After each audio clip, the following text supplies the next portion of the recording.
દાદરા નગર હવેલીમાં નાઇટ્રોજન ગેસના ગોડાઉનમાં બ્લાસ્ટ થતા 4 લોકોના કરુણ મોત, 2 વ્યક્તિઓની હાલત અત્યંત નાજુક.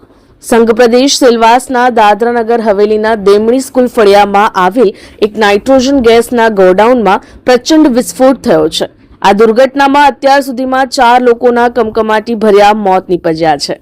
ઘટનામાં અન્ય 2 લોકો ગંભીર રીતે ઈજાગ્રસ્ત થયા છે, જેમને તાત્કાલિક હોસ્પિટલ ખસેડવામાં આવ્યા છે.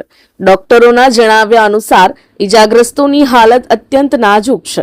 બ્લાસ્ટ એટલો શક્તિશાળી હતો કે ગોડાઉનનું સ્ટ્રક્ચર પત્તાની જેમ વેરવિખેર થઈ ગયું છે. સંઘ પ્રદેશ દાદરા નગર હવેલીના દાદરા વિસ્તારમાં સર્જાયેલા દ્રશ્યો હચમચાવી દેનારા હતા.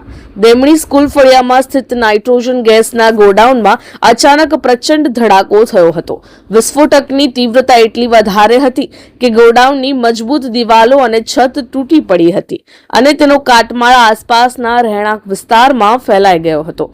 આ દુર્ઘટનામાં 4 શ્રમિકોના ઘટના સ્થળે જ મોત નીપજ્યા છે, જ્યારે કાટમાળ નીચે દબાયેલા અન્ય 2 લોકોને ગંભીર હાલતમાં બહાર કાઢી સારવાર અર્થે હોસ્પિટલ ખસેડાયા છે. હાલ આ બંને ઈજાગ્રસ્તો જીવન મરણ વચ્ચે ઝોલા ખાઈ રહ્યા છે. ઘટનાની જાણ થતાં જ પ્રશાસનના ઉચ્ચ અધિકારીઓ અને ફાયર બ્રિગેડની અનેક ટીમો સ્થળ પર પહોંચી ગઈ હતી. આસપાસના લોકોમાં પણ ભારે ફફડાટ જોવા મળી રહ્યો છે. હાલમાં ફાયર વિભાગ દ્વારા કુલિંગની કામગીરી અને કાટમાળ હટાવવાનું ઓપરેશન ચાલુ છે. ગેસ લીકેજને કારણે આ બ્લાસ્ટ થયો કે અન્ય કોઈ બેદરકારી, તે દિશામાં પોલીસ તપાસ શરૂ કરવામાં આવી છે.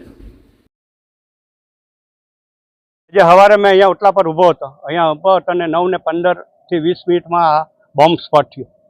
બોમ્બ સ્પોટ થયો એટલે આ બધું ડેમેજ થઈ ગયું.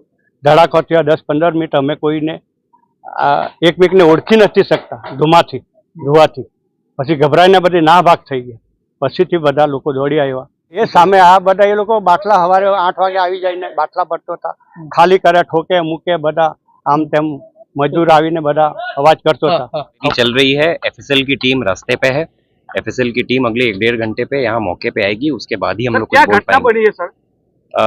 ये गैस एजेंसी यहाँ पे चल रही थी, ऑक्सीजन सप्लाई करती थी, वेरियस गैसेस सप्लाई करती थी. किस गैस की वजह से हुआ है उसकी इंक्वायरी अभी चल रही है.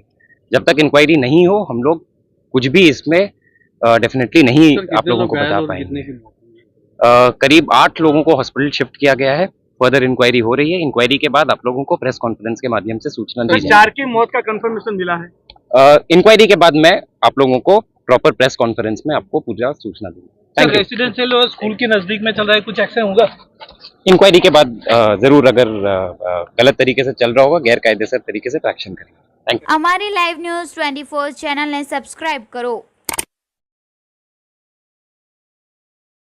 बेल आइकॉन दबाओ, જેથી આવનાર ન્યૂઝ અપડેટ્સની નોટિફિકેશન આપ સુધી સૌથી પહેલા પહોંચે.